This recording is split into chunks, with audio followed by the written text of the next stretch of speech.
வணக்கம் உறவுகளே. இந்த மாதிரி ஒரு பொம்மை ஒரு பெட்ரோல் பங்க்ல வேலை செய்துக்கிட்டு இருக்கு.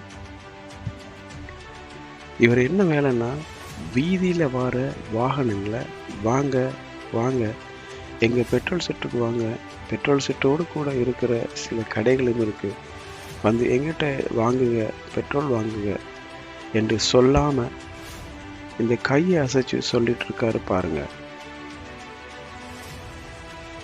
இப்படி பொம்மைகளுக்கே வேலை செய்ய முடியும்னா நமக்கு முடியாதாங்க?